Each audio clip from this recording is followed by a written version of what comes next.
Before jukeboxes echoed with wisecracks and swagger, before rock and roll became a cultural eruption, the Coasters were already stitching humor into harmony and laying down tracks that blurred the line between street theater and studio wizardry.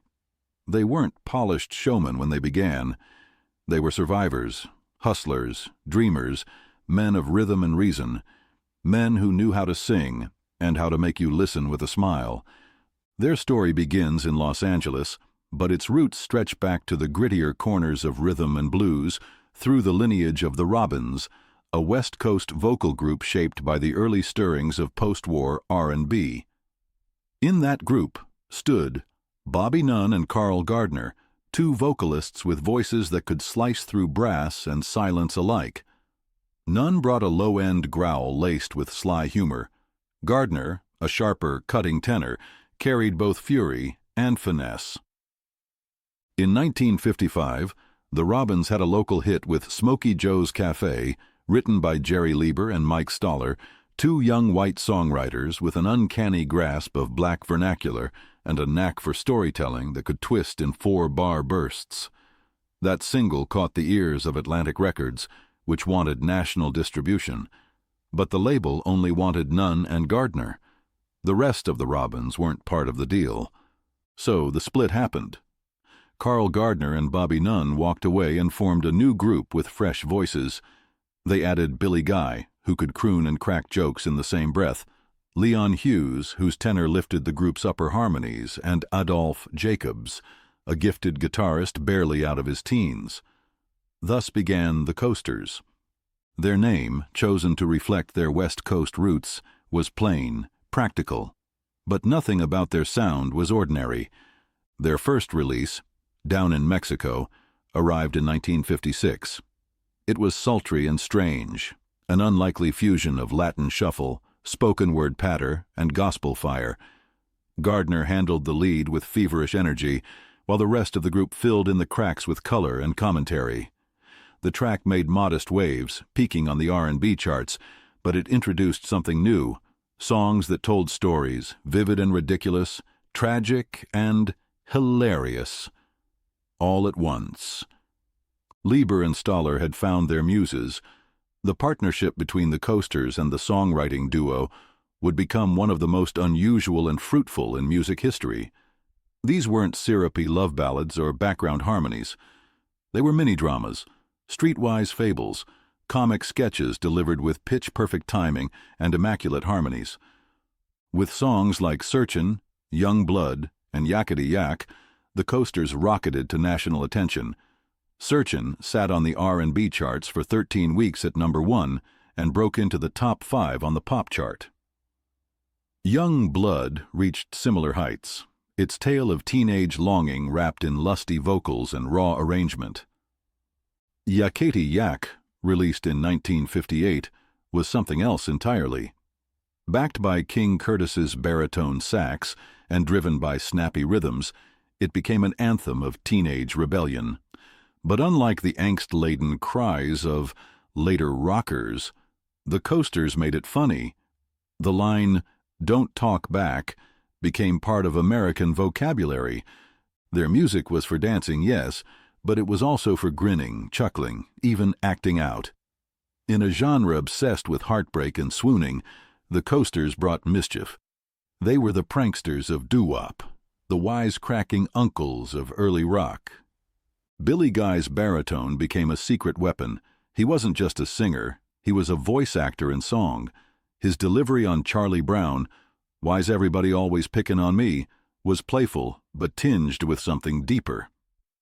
The song, released in 1959, became one of their biggest hits. It captured the pain of being singled out, wrapped in jokes but shadowed by truth.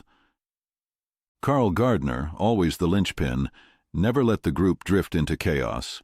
His leads were focused, strong, unshakable.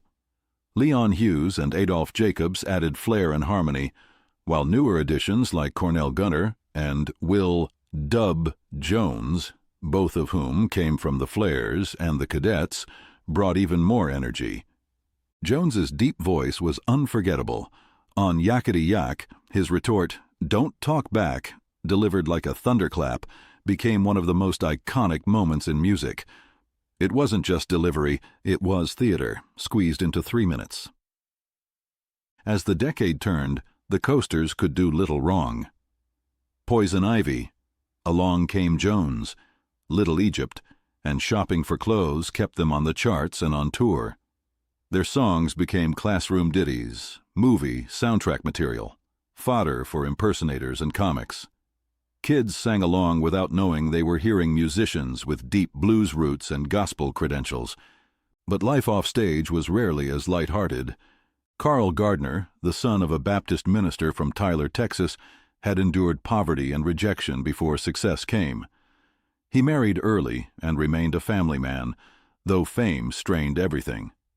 His role in the group was more than musical. He was a manager, peacekeeper, and spiritual anchor. When his son, Carl Jr., later joined the group, it was more than succession.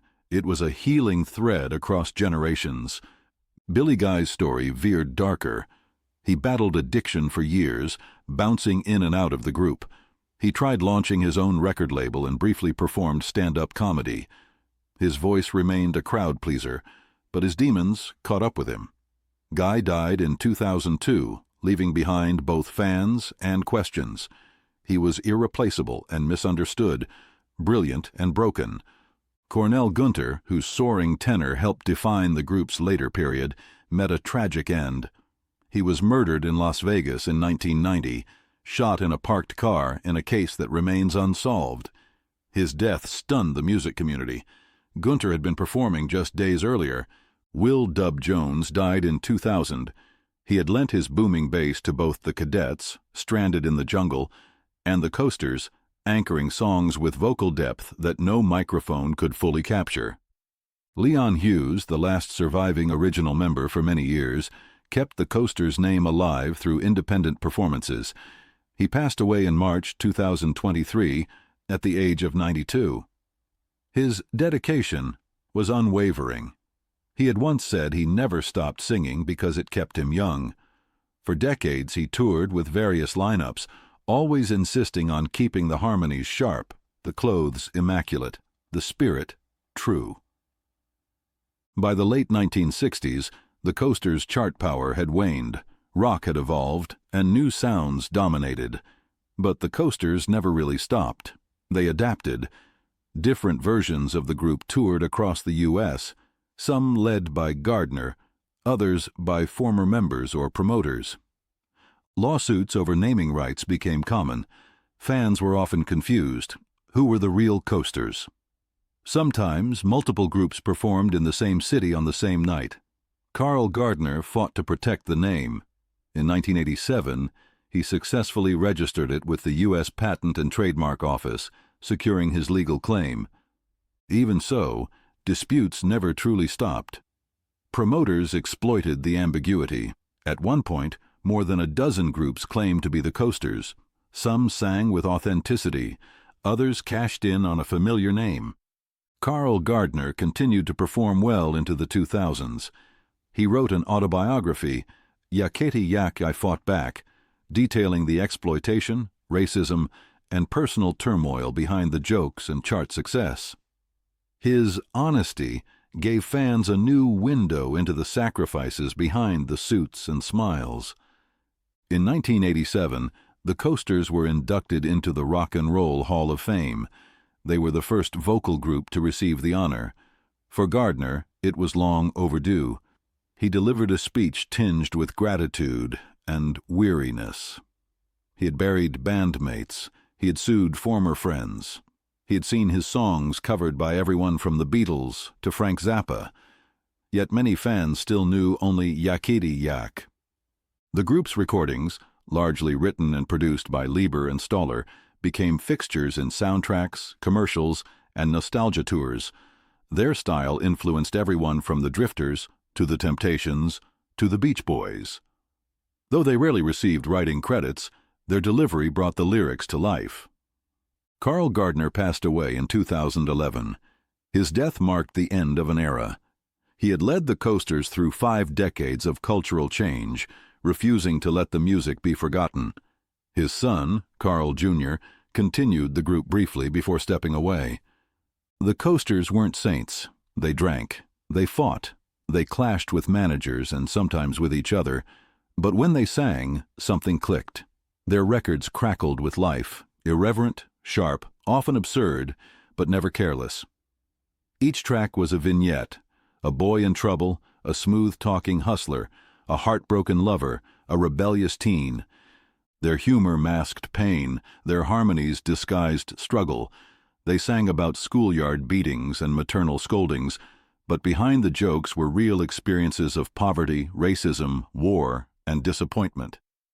Their story reflects a broader truth about American music, that the most infectious songs often come from the hardest roads, that laughter and loss are closer than we think. Today, their records still spin, crackling on old vinyl, bouncing on digital playlists. DJs still drop Charlie Brown into retro sets. Grandparents teach grandchildren the lyrics to Poison Ivy. And in those moments, the Coasters live again, not as museum pieces, but as voices full of mischief, wisdom, rhythm, and fire.